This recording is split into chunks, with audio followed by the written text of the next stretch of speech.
Hey, Keegan, it seems like every night you draw the most difficult player the other team has to throw at this group. Just how hard is that, and how different is Giannis than any other player in the league?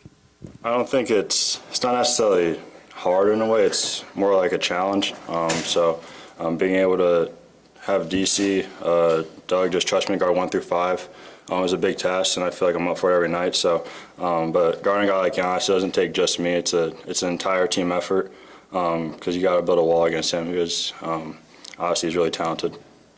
With Giannis, what did you see as the difference between his first and second half? I think we let him get comfortable.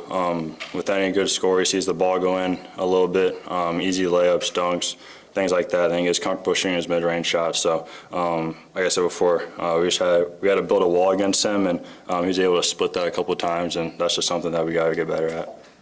Keegan, are you noticing teams making significant second half adjustments against you? Against the Bulls, it was less three-point attempts. Tonight, it was less shot attempts for Keon, who had it going in the first half. Just what are you noticing from first half adjustments or halftime adjustments from opponents? I don't know if it's opponents. I think it's us. We had something clicking in the third quarter, a certain set, which was just a side ball screen and a throwback, and then we got away from that, and I think that's kind of where the game ended right there. So we just have to stay consistent and make the game as simple as possible. Kind of speaking to that, was that the biggest difference you noticed in the fourth quarter, how they were able to kind of create some separation? Yeah, I think obviously their guys knocked down shots in the fourth, and they were able to get comfortable, and were able to figure out how they're going to get their shots each time down the court. So I feel like they adjusted really well in the second half for sure. And you guys have been kind of accustomed now to Malik in that point guard role. Where do you feel like you guys missed his presence most tonight?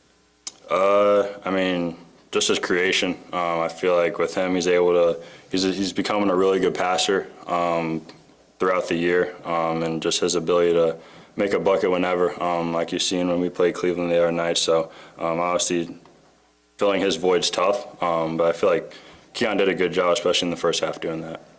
Keegan, obviously, like you said earlier, things changed in the second half for you guys offensively. It got kind of stagnant. Is that something you guys feel in the moment, or it just kind of how it plays out? I feel like it's a little bit of both. It's something that we obviously talk about a little bit, try and get more of a drive, kick, swing going, find easy buckets, layups, things like that. So obviously it's an adjustment with a lot of new guys coming in, but it's something that we have to figure out real soon, or else we'll be in trouble. To that point, Keegan, as the standings kind of get tighter and tighter, and you guys are really fighting to just make sure you hang on to at least one of those last two play-in spots, just how much do you guys feel that pressure and, people maybe breathing down your back a little bit? Yeah, I mean, that's just the reality of our situation right now. We got a tough schedule, especially our next two games, and obviously there's a couple of teams that are winning behind us. So we got to figure out how we can beat these good teams in the NBA, and we obviously have to do it fast. So. Thanks, everyone. Thanks, Keegan. Yeah.